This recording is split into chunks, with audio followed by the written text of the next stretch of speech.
Hi hi ಎಲ್ಲ ನನ್ನ ಫಾಲೋವರ್ಸ್ಗೆ ನನ್ನ ಕಡೆಯಿಂದ ಬಿಗ್ ಹಾಯ್. ನಮ್ಮ ದೇಶದಲ್ಲಿ ನ್ಯಾಯ ಕೇಳಕ್ಕೂ ಕೂಡ ಇಂತಹ ಜಾತಿಯವರೇ ಆಗಿರಬೇಕು ಅನ್ನೋ ಒಂದು ಭ್ರಮೆಯಲ್ಲಿದ್ದಾರೆ ಕೆಲವೊಂದಷ್ಟು ಮಂದಿ. ಯಾಕೆ ಅಂತಂದ್ರೆ ನ್ಯಾಯ ಕೇಳಬೇಕು ಅಂತಂದ್ರೆ ಅವರು ಇಂಥದ್ದೇ ಜಾತಿಯವರಾಗಿರ್ಬೇಕು ಅನ್ನೋದು ಏನಾದರೂ ಕಾನೂನು ಇದೆಯಾ ಅನ್ನೋದು ನನಗೆ ಗೊತ್ತಿಲ್ಲ. ಸಮೀರ್ ಎಂಡಿ ಅವರು ಒಂದು 6 ದಿನದ ಹಿಂದೆ ಸೌಜನ್ಯ ಕೇಸ್ ಬಗ್ಗೆ ಇಂಚಿಂಚು ಮಾಹಿತಿಯನ್ನು ಬಿಚ್ಚಿಡ್ತಾರೆ. ಅದಲ್ಲದೆ ಒಂದು ಸೂಪರ್ ಆಗಿರೋ ವಿಡಿಯೋ ಮಾಡ್ತಾರೆ. ಆ ವಿಡಿಯೋ ಅವತ್ತು ಯಾರು ಕೂಡ ಅದ್ರ ಬಗ್ಗೆ ತಲೆ ಕೆಡಿಸ್ಕೊಳಲ್ಲ. ಆದ್ರೆ ಒಂದು ದಿನ ಕಳೆದಂತೆ ಆಯ್ತಾ, ಒಂದು 24 ಅವರ್ಸ್ ಆದ ನಂತರ ಸ್ಲೋ ಆಗಿ ಆ ವಿಡಿಯೋ ಎಲ್ಲಾ ಕಡೆ ಸ್ಪ್ರೆಡ್ ಆಗುತ್ತೆ. ಆದ್ರೆ ಒಂದು 2 ಡೇಸ್ ಆದ ನಂತರ ಸಮೀರ್ ಎಂಡಿ ಅವರ ವಿಡಿಯೋ ಇಡೀ ದೇಶದಾದ್ಯಂತ ಆಯ್ತಾ ಪಸರಿಸುತ್ತೆ. ಆ ವಿಡಿಯೋ ಬಗ್ಗೆ ಪ್ರತಿಯೊಂದು ಕಡೆನೂ ಕೂಡ ಆಯ್ತಾ ಒಂದು ಮಾತುಗಳು ಸ್ಟಾರ್ಟ್ ಆಗ್ತವೆ. ಅಂದ್ರೆ ಹೌದಲ್ವಾ, ಅಂದ್ರೆ ಸಮೀರ್ ಎಂಡಿ ಅವರು ಹೇಳ್ತಿರೋದು ನಿಜ ಅಲ್ವಾ, ಸೌಜನ್ಯ ಕೇಸಿಗೆ ನ್ಯಾಯ ಸಿಗ್ಬೇಕಲ್ವಾ ಅಂತೇಳಿ ಸೌಜನ್ಯ ಪರ ಧ್ವನಿ ಎತ್ತಕ್ಕೆ ನಮ್ಮ ಕರ್ನಾಟಕದ ಜನತೆ ಆಯ್ತಾ ಸ್ಟಾರ್ಟ್ ಆಗ್ತಾರೆ. ಪ್ರತಿಯೊಂದು ಕಡೆ ಕೂಡ ಸೌಜನ್ಯ ಬಗ್ಗೆ ಮಾತನಾಡಕ್ ಸ್ಟಾರ್ಟ್ ಮಾಡ್ತಾರೆ. ಹೇಗಾದ್ರೂ ಮಾಡಿ ಸೌಜನ್ಯಗೆ ನ್ಯಾಯ ಸಿಗ್ಲಿ. ಸಮೀರ್ ಅವರೇ, ನೀವು ಒಳ್ಳೆ ಕೆಲಸ ಮಾಡಿದ್ದೀರಾ. ಸಮೀರ್ ಅವರಿಗೆ ಒಂದು ಆಯ್ತಾ ನಿಜವಾಗ್ಲೂ ಕೂಡ ಎಲ್ಲರೂ ಒಂದು ಅಪ್ರಿಷಿಯೇಷನ್ ಸ್ಟಾರ್ಟ್ ಮಾಡ್ತಾರೆ ಹೇಳಕ್ಕೆ. ಹೌದು ಸಮೀರ್, ನೀವು ಹೇಳಿರೋ ಒಂದು ವಿಡಿಯೋ ಏನಿದೆ, ನೀವು ಆಯ್ತಾ ಸೌಜನ್ಯಗೆ ನ್ಯಾಯ ಒದಗಿಸ್ಕೊಡ್ಬೇಕು ಅಂತ ಹೇಳಿ ವಿಡಿಯೋ ಹಾಕಿದ್ರೆ ಆ ವಿಡಿಯೋದಲ್ಲಿ ಏನೂ ತಪ್ಪಿಲ್ಲ, ನೀವು ಸೂಪರ್ ಆಗಿ ಮಾಡಿದ್ರ. ನಾವು ಕೂಡ ಅಂದ್ಕೊಂತ ಇದೀವಿ ಆಯ್ತಾ ಸೌಜನ್ಯಗೆ ನ್ಯಾಯ ಸಿಗ್ಬೇಕು ಅಂತೇಳಿ. ನಮ್ಮ ಸಮೀರ್ ಅವರಿಗೆ ಆಯ್ತಾ ಎಲ್ಲರೂ ಕೂಡ ಅಪ್ರಿಷಿಯೇಟ್ ಮಾಡ್ತಾರೆ. ಆದ್ರೆ ನೋಡಿ ಹೇಗಿದೆ ಅಂತಂದ್ರೆ ನಮ್ಮ ದೇಶದಲ್ಲಿ ಒಂದು ನ್ಯಾಯವನ್ನು ಅಂದ್ರೆ ಒಬ್ಬರ ಬಗ್ಗೆ ನಾವು ಒಂದು ನ್ಯಾಯದ ಬಗ್ಗೆ ಮಾತನಾಡಬೇಕು, ಇಲ್ಲ ನ್ಯಾಯದ ಬಗ್ಗೆ ಹೋರಾಡಬೇಕು ಅಂತಂದ್ರೆ ಅವ್ರು ಇಂಥದ್ದೇ ಜಾತಿಯವರಾಗಿರ್ಬೇಕು ಅಂತ ಏನಾದರೂ ಕಾನೂನಲ್ಲಿ ಇದೆಯಾ? ಓಕೆ, ಸಮೀರ್ ಎಂಡಿ ಅವರ ವಿಡಿಯೋ ವೈರಲ್ ಆಗುತ್ತೆ, ಎಲ್ಲ ಕಡೆ ಅದ್ರ ಬಗ್ಗೆನೇ ಸುದ್ದಿ ಆಗುತ್ತೆ. ಅಂದ್ರೆ 1,30,00,000 ವ್ಯೂಸ್ ಹೋಗಿದೆ ಇವತ್ತಿಗೆ ಆ ವಿಡಿಯೋ. ಎಲ್ಲ ಕಡೆ ಸ್ಪ್ರೆಡ್ ಆಗಿ ನಮ್ಮ ಯುವಕರು, ನಮ್ಮ ಕರ್ನಾಟಕದ ರಾಜ್ಯದಲ್ಲಿ ಈ ಒಂದು ವಿಷಯ ಎಲ್ಲ ಕಡೆ ಆಯ್ತಾ ಸ್ಪ್ರೆಡ್ ಆಗಿ ಪ್ರತಿಯೊಬ್ಬರು ಕೂಡ ಹೇಗಾದ್ರೂ ಮಾಡಿ ಸೌಜನ್ಯಗೆ ನ್ಯಾಯ ಕೊಡಿಸಿ ಅಂತೇಳಿ ಆ ಪ್ರತಿಧ್ವನಿ ಕೇಳಿಸ್ತಾ ಇದೆ. ಓಕೆ, ಸಮೀರ್ ಅವರೇನೋ ಆ ವಿಡಿಯೋ ಹಾಕಿದ್ರು. ಸಮೀರ್ ಅವ್ರ ವಿಡಿಯೋ ಹಾಕಿದ ತಕ್ಷಣ ಎಲ್ಲ ಮುಗ್ದೋಯ್ತಾ? ಇಲ್ಲ, ಅವಾಗ್ಲೇನೆ ಎಲ್ಲ ಸ್ಟಾರ್ಟ್ ಆಗೋದು. ಏನಪ್ಪಾ ಅಂತಂದ್ರೆ ಸಮೀರ್ ಅವರು ಸೌಜನ್ಯಗೆ ನ್ಯಾಯ ಕೇಳ್ತಿರೋದು ಓಕೆ, ಆದ್ರೆ ಸೌಜನ್ಯ ಬಗ್ಗೆ ಮಾತನಾಡ್ತಾ ಇದಾರಲ್ವಾ ಸಮೀರ್ ಅವರು, ಅವ್ರೇನು ಹಿಂದೂ ಅಲ್ವಲ್ಲ, ಅವರು ಮುಸ್ಲಿಮಾನ್ರಲ್ವಾ, ಅವರು ಮುಸ್ಲಿಮ್ಸ್ರಲ್ವಾ, ಅವ್ರಿಗೆ ಯಾಕೆ ಸೌಜನ್ಯ ಬಗ್ಗೆ ನ್ಯಾಯ ಕೇಳಬೇಕು ಅಂತ ಕೇಳುವಂತ ಒಂದು ವರ್ಗ ಇದೆಯಲ್ಲ, ಅವ್ರಿಗೆ ನಾನು ಏನ್ ಹೇಳ್ಬೇಕು ಅಂತ ಗೊತ್ತಾಗ್ತಾ ಇಲ್ಲ, ನಗಬೇಕು ಅಳಬೇಕು ಅಂತ ಗೊತ್ತಾಗ್ತಾ ಇಲ್ಲ. ಯಾಕೆ ಅಂತಂದ್ರೆ ನ್ಯಾಯ ಕೇಳುವುದಕ್ಕೂ ಕೂಡ ಇಂಥದ್ದೇ ಜಾತಿಯ ಲೇಬಲ್ ಹಾಕುವಂತಹ ಕೆಲವಷ್ಟು ಮಂದಿ ಜನಗಳಿಗೆ ಏನ್ ಹೇಳ್ಬೇಕು ಗೊತ್ತಾಗ್ತಾ ಇಲ್ಲ. ಯಾಕೆ ಅಂದ್ರೆ ಸಮೀರ್ ಎಂಡಿ ಅವರು ವಿಡಿಯೋ ಮಾಡಿರೋದು ಯಾವುದೇ ಜಾತಿಯ ಬಗ್ಗೆ ಮಾತನಾಡಿ ಅಲ್ಲ, ಯಾವುದೇ ಜಾತಿಯನ್ನ ಇಟ್ಕೊಂಡಲ್ಲ ಅವರು ವಿಡಿಯೋ ಮಾಡಿರೋದು.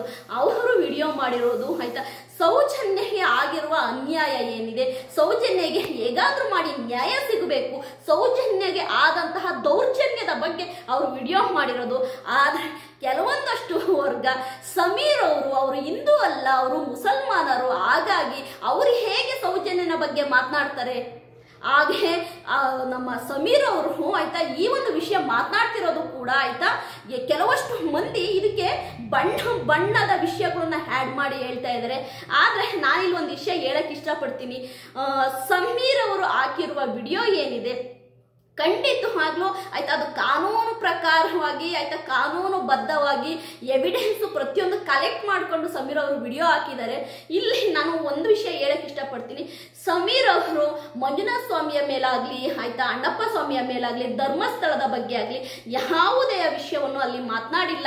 ಅವರು ದೇವರ ಬಗ್ಗೆ ಮಾತನಾಡೇ ಇಲ್ಲ, ಜಾತಿಯ ಬಗ್ಗೆ ಮಾತನಾಡೇ ಇಲ್ಲ. ಅವ್ರು ಮಾತನಾಡಿರುವುದು ಇಷ್ಟೇ, ಯಾರು ಸೌಜನ್ಯನ ಅಷ್ಟು ಆಯ್ತಾ ಹಿಂಸೆ ಕೊಟ್ಟು ನರಳಿಸಿ ಆಯ್ತಾ ಅತ್ಯಾಚಾರ ಎಸಗಿ ಆಯ್ತಾ ಸಾಯಿಸಿದ್ದಾರೆ ನೋಡಿ, ಆ ಆರೋಪಿಗಳಿಗೆ ಶಿಕ್ಷೆ ಆಗಬೇಕು.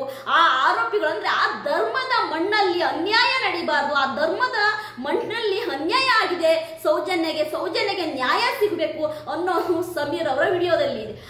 ಆದರೆ ಈ ವಿಡಿಯೋದಲ್ಲಿ ಇರುವ ವಿಷಯವನ್ನು ಪಕ್ಕಕ್ಕಿಟ್ಟು ಆಯ್ತಾ ಇಲ್ಲಿ ಜಾತಿಯ ವಿಷಯವನ್ನು ತಗೊಂಡು ಬಂದು ಇಲ್ಲಿ ದೇವರಿಗೆ ಅಪಮಾನ ಆಗ್ತಾ ಇದೆ, ಧರ್ಮಸ್ಥಳಕ್ಕೆ ಅಪಮಾನ ಆಗ್ತಾ ಇದೆ. ದೇವರ ಬಗ್ಗೆ ಆಯ್ತಾ ಸಮೀರ್ ಮಾತನಾಡಿರುವುದು ಸರಿಯಲ್ಲ, ದೇವರ ಬಗ್ಗೆ ಮಾತನಾಡುವ ಅಧಿಕಾರ ಸಮೀರ್ಗಿಲ್ಲ. ಸಮೀರ್ ಬಂದ್ಬಿಟ್ಟು ಮುಸ್ಲಿಂ ಜಾತಿಗೆ ಸೇರಿದವರು, ಅವ್ರು ಹೇಗೆ ಧರ್ಮಸ್ಥಳದ ಬಗ್ಗೆ ಮಾತಾಡ್ತಾರೆ ಹಾಗೆ ಹೀಗೆ ಅಂತ. ನಾನು ಕೂಡ ಭಯಪಟ್ಟು ಹೋಗಿ ಆ ವಿಡಿಯೋವನ್ನ ಕೂಲಂಕುಷವಾಗಿ ನಾನು ಆ ವಿಡಿಯೋನ ಒಂದು 30 ಮಿನಿಟ್ಸ್ ಇರೋವಂಥ ವಿಡಿಯೋನ ಪೂರ್ತಿ ವಿಡಿಯೋನ ನಾನು ನೋಡಿದಾಗ ನನಗೆ ಅರ್ಥ ಆಗಿದ್ದೇನು ಗೊತ್ತಾ, ಸಮೀರ್ ಅವರು ಎಲ್ಲೂ ಕೂಡ ಧರ್ಮಸ್ಥಳದ ಬಗ್ಗೆ ಮಾತನಾಡಿಲ್ಲ, ಅಲ್ಲಿರುವಂತಹ ದೇವರ ಬಗ್ಗೆ ಮಾತನಾಡಿಲ್ಲ, ಅಲ್ಲಿರುವಂತಹ ಯಾವುದೇ ಒಂದು ವಿಷಯಗಳ ಬಗ್ಗೆ ಅವ್ರು ಮಾತನಾಡಿಲ್ಲ. ಅವ್ರು ಮಾತನಾಡ್ತಿರೋದು ಏನಪ್ಪಾ ಅಂದ್ರೆ ಧರ್ಮದ ಮಣ್ಣಲ್ಲಿ ಆದಂತಹ ಅನ್ಯಾಯದ ಬಗ್ಗೆ ಮಾತನಾಡಿದ್ದಾರೆ. ಅದಲ್ಲದೆ ಓಕೆ, ಸೌಜನ್ಯ ಕೇಸು ಆಯ್ತಾ, ಹಾಗೆ 15 ವರ್ಷಗಳು ಕಳೀತಾ ಬಂದ್ರು ಕೂಡ ಇನ್ನೂ ಕೂಡ ಸೌಜನ್ಯ ಕೇಸು ಪ್ರತಿ ಸರಿಯೂ ಕೂಡ ಯಾಕೆ ಚೆಲ್ತಿಗೆ ಬರ್ತಾ ಇದೆ, ಪ್ರತಿ ಸರಿಯೂ ಕೂಡ ಯಾಕೆ ಕೂಗ್ ಕೇಳ್ತಾ ಇದೆ, ಸೌಜನ್ಯಗೆ ನ್ಯಾಯ ಸಿಗ್ಬೇಕು ಅಂತ ಯಾಕೆ ಆ ಕೂಗ್ ಕೇಳ್ತಾ ಇದೆ ಅಂದ್ರೆ, ನಿಮ್ಗೆ ಒಂದು ವಿಷಯ ಹೇಳಕ್ ಇಷ್ಟಪಡ್ತೀನಿ ಸ್ನೇಹಿತರೆ. ಸೌಜನ್ಯ ಬಂದ್ಬಿಟ್ಟು ಚಾಮುಂಡೇಶ್ವರಿಯ ಭಕ್ತೆ ಆಯ್ತಾ. ಚಾಮುಂಡೇಶ್ವರಿಯ ಭಕ್ತಿ ಆಗಿರುವಂತಹ ಸೌಜನ್ಯ ಆಯ್ತಾ ಅನುಭವಿಸಿರುವಂತಹ ನೋವು ಆಯ್ತಾ, ಪಟ್ಟಂತಹ ಆಯ್ತಾ ವೇದನೆ ಇದೆಯಲ್ಲ, ಅದು ಇವತ್ತಿಗೂ ಕೂಡ ಆಯ್ತಾ ನೆನೆಸ್ಕೊಂಡಾಗ ಎಂತರಿಗೂ ಕೂಡ ಸೌಜನ್ಯ ಬಾಡಿ ನೋಡಿರುವಂಥವ್ರು ಹೇಳುವ ಪ್ರಕಾರವಾಗಿ ಇನ್ನೆಷ್ಟು ಹಿಂಸೆ ಕೊಟ್ಟಿರಬೇಕು ಆ ಕಟುಕ ಪಾಪಿಗಳು ಅನ್ನೋದು ಗೊತ್ತಾಗುತ್ತೆ. ಅದನ್ನೆಲ್ಲ ನೋಡಿದಾಗ ಸೌಜನ್ಯ ಕೂಡ ಇನ್ನೂ ಕೂಡ ಚಾಮುಂಡೇಶ್ವರಿಯ ರೂಪದಲ್ಲಿ ಆಯ್ತಾ ಅಪರಾಧಿಗಳ ಸಂಹಾರಕ್ಕೆ ಕಾದು ಕುಳಿತಿದ್ದಾಳೆ ಅನ್ನೋದು ಗೊತ್ತಾಗ್ತಾ ಇದೆ. ನಾನು ಈಗಲೂ ಹೇಳ್ತಾ ಇದ್ದೀನಿ, ಹೇಗೆ ಆಯ್ತಾ ಸಂಹಾರ ನಡೆಯುತ್ತೆ ಹಾಗೆ ಆಯ್ತಾ ಒಂದು ಹೆಣ್ಣನ್ನು ಕೆಣಕಿದ ಅಪರಾಧಿಗಳು ಯಾರ್ಯಾರಿದ್ದಾರೆ ಅವರಿಗೆ ನಿಜವಾಗ್ಲೂ ಕೂಡ ಆ ಒಂದು ದಂಡನೆ ಸಿಕ್ಕೇ ಸಿಗುತ್ತೆ. ಅದಲ್ಲದೆ ಇನ್ನೊಂದು ವಿಷಯ ಹೇಳ್ಬೇಕು, ಸೌಜನ್ಯ ಆಯ್ತಾ ದೇಹ ಮಣ್ಣಾಗಿರ್ಬೋದು, ಆದ್ರೆ ಸೌಜನ್ಯ ಆತ್ಮ ದೇವರ ರೂಪದಲ್ಲಿ ಅಲಿತಾ ಇದೆ. ಕಾರಣ ಇಷ್ಟೇನೆ, ಸೌಜನ್ಯಗೆ ಎಲ್ಲಿ ತನಕ ನ್ಯಾಯ ಸಿಗಲ್ಲ ಅಲ್ಲಿ ತನಕ ಸೌಜನ್ಯ ಸಾವಿನ ಬಗ್ಗೆ ಮಾತಾಡ್ತಾನೆ ಇರ್ತಾರೆ. 15 ವರ್ಷ ಅಲ್ಲ 50 ವರ್ಷ ಕಳೆದ್ರೂ ಕೂಡ ಸೌಜನ್ಯ ಬಗ್ಗೆ ಮಾತನಾಡ್ತಾನೆ ಇರ್ತಾರೆ. ಕಾರಣ ಇಷ್ಟೇನೆ ನೋಡಿ, ಸಮೀರ್ ಅವರು ಆಯ್ತಾ ಈ ಟೈಮಲ್ಲಿ ಸಮೀರ್ ಅವರು ವಿಡಿಯೋ ಮಾಡ್ಬೇಕನ್ನೋ ಅವಶ್ಯಕತೆನೇ ಇಲ್ಲ. ಇದ್ದಕ್ಕಿದ್ದಾಗೆ ಸಡನ್ ಆಗಿ ಸಮೀರ್ ಅವರು ಎಲ್ಲ ವಿಷಯಗಳನ್ನು ಕಲೆಕ್ಟ್ ಮಾಡಿಕೊಂಡು ಒಂದು ನಾರ್ಮಲ್ ಆಗಿ ಅವರು ಒಂದು ವಿಡಿಯೋ ಹಾಕ್ತಾರೆ. ಆದರೆ ಆ ವಿಡಿಯೋ ಮನೆಗೆ ಹೋಗಿ ತಲುಪಿದೆ ಅಂತಂದ್ರೆ ನೋಡಿ, ದೇವರ ಶಕ್ತಿ ಇಲ್ಲಿದೆ ಅನ್ನೋದು ಗೊತ್ತಾಗ್ತಾ ಇದೆ. ಅಷ್ಟು ಈಸಿಯಾಗಿ ಸೌಜನ್ಯ ಕೇಸನ್ನ ಮುಚ್ಚಕ್ಕಾಗಲ್ಲ ಅನ್ನೋದು ಗೊತ್ತಾಗ್ತಾ ಇದೆ. ಯಾಕೆ ಅಂತಂದ್ರೆ ಸೌಜನ್ಯ ಕೇಸ್ ಹೇಗಾಗಿದೆ ಅಂದ್ರೆ ಬೂದಿ ಮುಚ್ಚಿದ ಕೆಂಡದಂತಿದೆ, ಯಾವಾಗ ಬೇಕಾದ್ರೂ ಒತ್ತಿ ಉರಿಬಹುದು. ಅದಲ್ದೇನೆ ಓಕೆ, ಮಂಜುನಾಥ ಸ್ವಾಮಿ ಕೂಡ ಸುಮ್ಮನೆ ಕೂತಿದಾರ, ದೇವ್ರು ತಾನೆ ಮಂಜುನಾಥ ಸ್ವಾಮಿ. ಹಾಗಾದ್ರೆ ಸೌಜನ್ಯಗಾಗಿದ ಅನ್ಯಾಯ ದೇವ್ರಿಗೆ ಕಣ್ಣಿಗೆ ಕಾಣಿಸ್ತಾ ಇಲ್ವ ಅಂತ ತುಂಬಾ ಜನ ಕೇಳ್ತಾ ಇದ್ದಾರೆ. ನಾನು ಎಲ್ಲರಿಗೂ ಒಂದೇ ಮಾತು ಹೇಳೋದು, ದೇವರ ರೂಪದಲ್ಲಿ ದೇವರು ಆಯ್ತಾ ನಮಗೆ ಕಾಣಿಸಲ್ಲ. ಆದರೆ ಮಂಜುನಾಥ ಸ್ವಾಮಿಯ ಕೃಪೆಯಿಂದೇನೆ ಸಮೀರ್ ಅವರು ಇದ್ದಕ್ಕಿದ್ದಂತೆ ಒಂದು ವಿಡಿಯೋ ಮಾಡಿ ವೈರಲ್ ಆಗ್ತಾರೆ ಅಂದ್ರೆ ಯಾರ ಪಾಪದ ಕೊಡಗಳು ತುಂಬಿದವೋ ಅವರಿಗೆ ಖಂಡಿತವಾಗೂ ಶಿಕ್ಷೆ ಆಗುತ್ತೆ. ಅದಲ್ಲದೇನೆ ಇಲ್ಲಿ ಸಮೀರ್ ಅವರು ಮಾಡಿರುವ ವಿಡಿಯೋದ ಬಗ್ಗೆ ಆಯ್ತಾ ನನಗೆ ಯಾವುದೇ ತಕರಾರಿಲ್ಲ. ಅದ್ರ ಬಗ್ಗೆ ನನಗೆ ಅದು ಅವ್ರು ಏನ್ ಹೇಳಿದ್ದಾರೆ ಸಮೀರ್ ಅವರು, ಅದು ಅಕಸ್ಮಾತ್ ತಪ್ಪಾಗಿದ್ರೆ ಅವರು ಕಾನೂನು ರೀತಿಯಾಗಿ ಅವರು ಎದುರಿಸ್ತಾರೆ. ಅದಲ್ಲದೆ ಸಮೀರ್ ಅವರಿಗೆ ಬೆದರಿಕೆಯ ಕರೆಗಳು ಬರ್ತಾ ಇದೆ, ಸಮೀರ್ ಅವ್ರ ಮೇಲೆ ಕಂಪ್ಲೇಂಟ್ ಆಗಿದೆ ಅಂತಂದ್ರೆ ಇಲ್ಲಿ ಒಂದು ವಿಷಯನ ನೀವೆಲ್ಲರೂ ಅರ್ಥ ಮಾಡ್ಕೋಬೇಕು. ಹಾಗಾದರೆ ನ್ಯಾಯದ ವಿರುದ್ಧ ಹೋರಾಡಿದವರಿಗೆ ಶಿಕ್ಷೆ ಆಗುತ್ತೆ, ನ್ಯಾಯದ ವಿರುದ್ಧ ಹೋರಾಡುವಂತವರಿಗೆ ಬೆದರಿಕೆ ಕಾಲು ಬರುತ್ತೆ.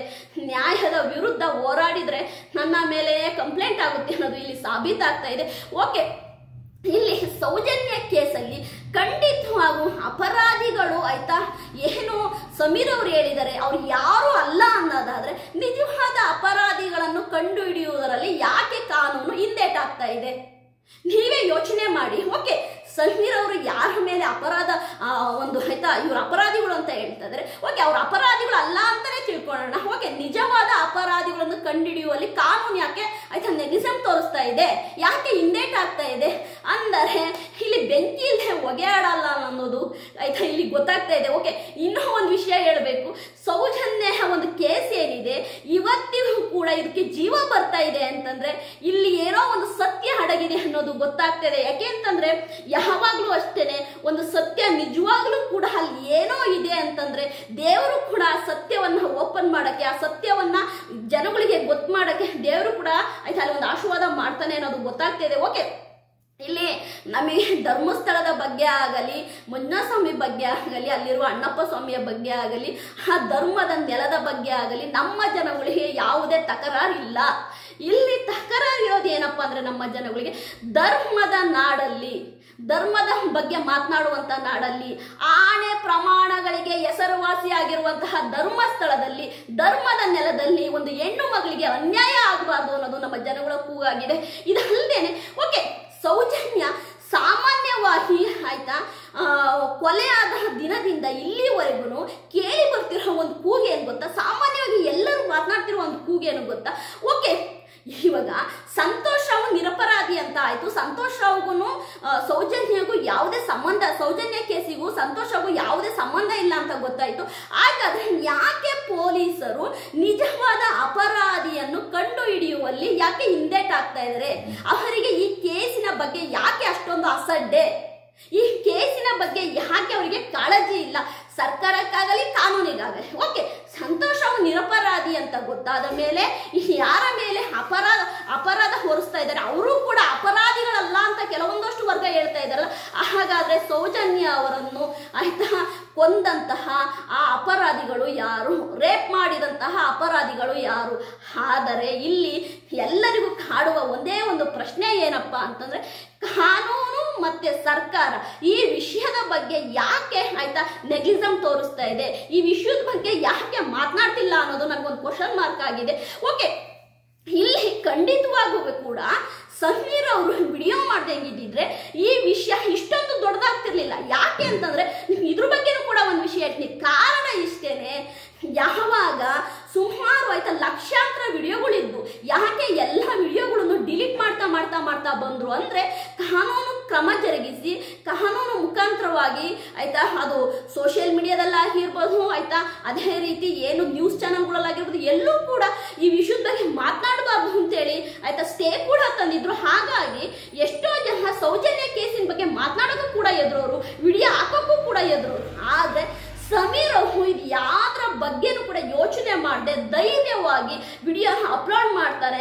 ಆದರೆ ಈ ಅಪ್ಲೋಡ್ ಮಾಡಿರೋ ವಿಡಿಯೋನ ಆಯ್ತಾ ಡಿಲೀಟ್ ಮಾಡು ಅಂತೇಳಿ ಬೆದರಿಕೆ ಕರೆಗಳು ಕೂಡ ಸಮೀರ್ ಅವರಿಗೆ ಬರುತ್ತೆ. ಅದೇ ರೀತಿ ಕಂಪ್ಲೇಂಟ್ ಕೂಡ ಆಗಿದೆ ಸಮೀರ್ ಅವ್ರ ಮೇಲೆ. ಕಾರಣ ಇಷ್ಟೇ, ಇಲ್ಲಿ ನ್ಯಾಯ ಹೇಳುವುದಕ್ಕೂ ಕೂಡ ಬೆದರಿಕೆಯ ಕಾಲುಗಳು ಬರ್ತವೆ ಅನ್ನೋದೇ ವಿಪರ್ಯಾಸ. ಅದಲ್ಲದೆ ಇನ್ನೂ ಒಂದು ತಿಳ್ಕೋಬೇಕು ಸ್ನೇಹಿತರೆ, ಏನು ಸೌಜನ್ಯ ಕೇಸ್ ಇದೆ ಖಂಡಿತವಾಗ್ಲೂ ಕೂಡ ಅದು ಮುಚ್ಚೋಗುವಂತಹ ಕೇಸ್ ಅಲ್ಲ. ಸೌಜನ್ಯ ಕೇಸು ಖಂಡಿತವಾಗ್ಲೂ ಒಂದಲ್ಲ ಒಂದು ದಿನ ಆ ಅಪರಾಧಿಗಳಿಗೆ ಶಿಕ್ಷೆ ಆಗೇ ಆಗುತ್ತೆ. ಅದಲ್ಲದೇನೆ ಈ ಸೌಜನ್ಯ ಕೇಸನ್ನು ಮುಚ್ಚಾಕಲು ಪ್ರಯತ್ನ ಪಟ್ಟವರಿಗೂ ಕೂಡ ತಕ್ಕ ಶಾಸ್ತಿ ಆಗೇ ಆಗುತ್ತೆ. ಇಲ್ಲಿ ನಾನು ಒಂದೇ ವಿಷಯ ಹೇಳಕ್ ಇಷ್ಟಪಡೋದು, ಸಮೀರ್ ಅವರು ಮುಸಲ್ಮಾನರು, ಅವರು ಅಲ್ಲಿ ನ್ಯಾಯ ಕೇಳಿದ್ದು ತಪ್ಪು ಅಂತ ವಾದಿಸುವ ಜನಗಳಿಗೆ ನಾನು ಒಂದೇ ಮಾತು ಹೇಳ್ತೀನಿ. ಹಾಗಾದರೆ ಆಯ್ತಾ, ನೀವು ಏನೋ ಒಂದು ಎಮರ್ಜೆನ್ಸಿ ಹಾಸ್ಪಿಟಲಿಗೆ ಹೋಗಿರ್ತೀರಾ ಆಯ್ತಾ, ಅಲ್ಲಿ ಮುಸಲ್ಮಾನ್ ಒಬ್ರು ಡಾಕ್ಟರ್ ಇರ್ತಾರೆ ಆಯ್ತಾ, ನೀವು ಆಯ್ತಾ ಎಮರ್ಜೆನ್ಸಿಯಲ್ಲಿ ಹೋಗಿ ಇಲ್ಲ ನಮ್ಗೆ ಹಿಂದೂ ಡಾಕ್ಟರ್ ಬೇಕು ಅಂತ ಕಾಯ್ತಿರೋ, ಇಲ್ಲ ಜೀವ ಉಳಿಸ್ಕೊಳಕ್ಕೋಸ್ಕರವಾಗಿ ಮುಸಲ್ಮಾನ ಡಾಕ್ಟರ್ ಹತ್ರ ನೀವು ಟ್ರೀಟ್ಮೆಂಟ್ ತಗೊಂತಿರೋ, ದಯವಿಟ್ಟು ಕಮೆಂಟ್ ಮಾಡಿ. ಯಾಕೆ ಅಂತಂದ್ರೆ ನಾನು ಒಂದೇ ಒಂದು ಚಿಕ್ಕ ಉದಾಹರಣೆನ ಹೇಳಕ್ ಇಷ್ಟಪಡ್ತೀನಿ ನಿಮಗೆ.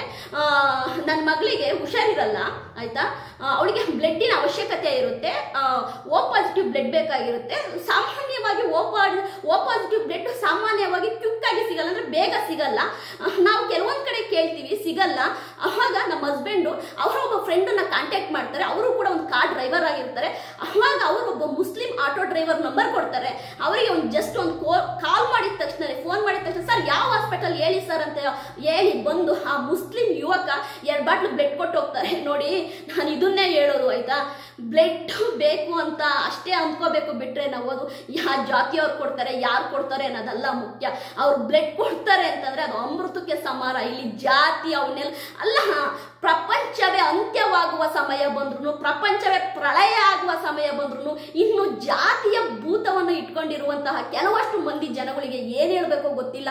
ಒಟ್ಟಾರೆಯಾಗಿ ಸಮೀರ್ ಅವರು ಮಾಡಿರುವ ವಿಡಿಯೋ ನಿಜವಾಗ್ಲೂ ಕೂಡ ಸೌಜನ್ಯ ಕೇಸಿಗೆ ಎಲ್ಪ್ ಆಗುತ್ತಾ ಅಂತ ಕೇಳಿದ್ರೆ ಖಂಡಿತವಾಗೂ ಎಲ್ಪ್ ಆಗುತ್ತೆ. ಯಾಕೆ ಅಂತಂದ್ರೆ ಜನರ ಕೂಗೇನಿದೆ ಆಯ್ತಾ, ಆ ಜನರ ಕೂಗನ್ನು ನಿಲ್ಲಿಸಲು ಯಾರ ಕೈಯಿಂದನೂ ಸಾಧ್ಯವಿಲ್ಲ, ದುಡ್ಡಿನ ಕೈಯಿಂದನೂ ಸಾಧ್ಯವಿಲ್ಲ. ತುಂಬಾ ಜನ ಹೇಳೋ ಪ್ರಕಾರವಾಗಿ ಆಯ್ತಾ, ದುಡ್ಡಿರುವವರ ಮುಂದೆ ಯಾರ ಕೂಗು ಕೇಳಿಸಲ್ಲ ಅಂತಾರೆ. ಇದೆಲ್ಲ ಸುಳ್ಳು ಆಯ್ತಾ. ಯಾರೇ ಎಷ್ಟೇ ದುಡ್ಡಿದ್ರು ಕೂಡ ನಮ್ಮ ಜನಗಳ ಕೂಗೇನಿದೆ, ಯಾಕೆಂತಂದ್ರೆ ಪ್ರಪಂಚದಲ್ಲಿ ಎಲ್ಲವೂ ಕೂಡ ನಿಂತಿರೋದು ಸಾಮಾನ್ಯ ಪ್ರಜೆಗಳ ಮೇಲೆ. ಸಾಮಾನ್ಯ ಪ್ರಜೆಗಳು ತಿರುಗಿ ಬಿದ್ದರೆ ಯಾವ ದುಡ್ಡಿನ ಆಟಗಳು ನಡೆಯಲ್ಲ. ಓಕೆ, ಸಮೀರ್ ಅವರಿಗೆ ನಿಜವಾಗ್ಲೂ ಪ್ರಾಣ ಬೆದರಿಕೆ ಇದೆಯಾ, ಇದರಿಂದ ಸಮೀರ್ ಅವ್ರಿಗೆ ಏನಾದ್ರು ಪ್ರಾಬ್ಲಮ್ ಇದೆಯಾ ಅಂತ ಅನ್ನೋದಾದ್ರೆ ಖಂಡಿತವಾಗೂ ಇದೆ. ಅದಲ್ಲದೆ ಸಮೀರ್ ಅವರು ನಿಜವಾಗ್ಲೂ ಕೂಡ ಇದ್ರ ಬಗ್ಗೆ ಆಯ್ತಾ ಅವರು ಕನ್ಸಲ್ಟ್ ಮಾಡಿರ್ತಾರೆ, ಕಾನೂನು ತಜ್ಞರನ್ನು ಕೂಡ ಸಮೀರ್ ಅವ್ರಿಗೂ ಕನ್ಸಲ್ಟ್ ಮಾಡುವ ಸಾಧ್ಯತೆ ಇದೆ. ಯಾಕೆಂತಂದ್ರೆ ಅವ್ರಿಗೂ ಕೂಡ ಭಯ ಇರುತ್ತೆ. ಯಾಕೆಂತಂದ್ರೆ ಇಷ್ಟೊಂದೆಲ್ಲ ವೈರಲ್ ಆಗಿ ಇಷ್ಟೊಂದೆಲ್ಲ ವಿಡಿಯೋಗಳು ಆಯ್ತಾ ಅಪ್ಲೋಡ್ ಆದಾಗ ಯಾರು ಅಪರಾಧಿಗಳು ಇರುತ್ತೆ, ಅಪರಾಧಿಗಳಿಗೂ ಕೂಡ ಭಯ ಇರುತ್ತೆ. ಏನಪ್ಪ ಇದು ಇನ್ನೇನಾದ್ರೂ ಕಾನೂನು ಮುಖಾಂತರ ನಮ್ಮ ಮೇಲೆ ಕ್ರಮ ಜರುಗಿಸ್ತಾರ ಅಂತೇಳಿ ಅವ್ರಿಗೂ ಕೂಡ ಭಯ ಇರುತ್ತೆ. ಹಾಗಾಗಿ ಈ ಸಮೀರ್ ವಿಡಿಯೋ ಏನಿದೆ ಸೌಜನ್ಯ ಕೇಸಿಗೆ ಖಂಡಿತವಾಗೂ ಹೆಲ್ಪ್ ಆಗುತ್ತೆ. ನೋಡೋಣ. ಸೌಜನ್ಯ ಕೇಸ್ ಏನಿದೆ ಖಂಡಿತವಾಗೂ ಮುಗಿದು ಹೋಗುವಂತಹ ಕೇಸ್ ಅಲ್ಲ. ಇದು ಒಂಥರ ಬೂದಿ ಮುಚ್ಚಿರುವಂತಹ ಆಯ್ತಾ ಕೆಂಡ. ಅದು ಯಾವಾಗ ಫೈರ್ ಆಗಿ ಯಾವಾಗ ಬೆಂಕಿ ಆಗುತ್ತೋ ಗೊತ್ತಿಲ್ಲ. ಒಟ್ಟಾರೆಯಾಗಿ ಇನ್ನೂ 10 ವರ್ಷ ಹೋಗ್ಲಿ ಸೌಜನ್ಯ ಕೇಸ್ ಏನಿದೆ ಅದಕ್ಕೊಂದು ನ್ಯಾಯ ಸಿಕ್ಕೇ ಸಿಗುತ್ತೆ. ಸೌಜನ್ಯನ ಆಯ್ತಾ ಕೊಲೆ ಮಾಡಿದ ಅಪರಾಧಿಗಳಿಗೆ ಆಯ್ತಾ ಶಿಕ್ಷೆ ಆಗೇ ಆಗುತ್ತೆ. ಯಾಕೆ ಅಂತಂದ್ರೆ ಸೌಜನ್ಯನನ್ನ ಕೊಲೆ ಮಾಡಿರುವುದು ಸುಮ್ಮನೆ ಕೊಲೆ ಮಾಡಿಲ್ಲ ಆಯ್ತಾ, ನರಕ ದರ್ಶನ ತೋರಿಸಿದರೆ ಸೌಜನ್ಯಗೆ ನರಕ ದರ್ಶನ ತೋರಿಸಿ ಕೊಂದಿರುವಂತಹ ಮೃಗಗಳಿಗೆ ಒಂದಿನಲ್ಲ ಒಂದಿನ ತಕ್ಕ ಶಾಸ್ತಿ ಹಾಗೆ ಆಗುತ್ತೆ. ಸೌಜನ್ಯ ಚಾಮುಂಡೇಶ್ವರಿಯ ರೂಪ ತಾಳಿ ಬಂದು ಅಪರಾಧಿಗಳ ಸಂಹಾರ ಮಾಡೇ ಮಾಡ್ತಾಳೆ, ಇದಂತೂ ಸತ್ಯ. ಒಟ್ಟಾರೆಯಾಗಿ ಸೌಜನ್ಯಗೆ ನ್ಯಾಯ ಸಿಕ್ಕಿದ್ರೆ ಸಾಕು ಅಂತೇಳಿ ನಮ್ಮ ಜನ ಪ್ರತಿಯೊಬ್ಬರು ಆಯ್ತಾ ಅದ್ರ ಬಗ್ಗೆ ಮಾತನಾಡ್ತಿದ್ದಾರೆ. ಜಸ್ಟಿಸ್ ಫಾರ್ ಸೌಜನ್ಯ ಅಂತಿದ್ದಾರೆ. ನಾನು ಹೇಳೋದು ಇಷ್ಟೇ, ಯಾರು ಮಾತಾಡಿದ್ರೇನು, ಯಾವ ಜಾತಿಯವರಾದ್ರೇನು ನ್ಯಾಯ ಎಲ್ಲರಿಗೂ ಒಂದೇನೆ. ನ್ಯಾಯದ ಪರ ಯಾವ ಜಾತಿಯವ್ರು ಬೇಕಾದ್ರೂ ನಿಲ್ಬೋದು, ಯಾರು ಬೇಕಾದ್ರೂ ಮಾತಾಡ್ಬೋದು. ಸಮೀರ್ ಅವರು ಮಾತನಾಡಿದ್ದಾರೆ, ಅವರಿಗೆ ಆಯ್ತಾ ನಾವು ಸಪೋರ್ಟ್ ಮಾಡೋಕ್ಕಾಗದಿದ್ರು ಪರವಾಗಿಲ್ಲ. ಸಮೀರ್ ಅವರಿಗೆ ಅವ್ರ ಬಗ್ಗೆ ತಪ್ಪಾಗಿ ಮಾತಾಡಬಾರ್ದು ಅನ್ನೋದು ನನ್ನ ಒಂದು ಅನಿಸಿಕೆ. ನನ್ನ ವಿಡಿಯೋ ನಿಮಗೆ ಇಷ್ಟ ಆಗಿದ್ರೆ ಆಯ್ತಾ ಲೈಕ್ ಮಾಡಿ, ಸಬ್ಸ್ಕ್ರೈಬ್ ಮಾಡಿ. ಬಾಯ್.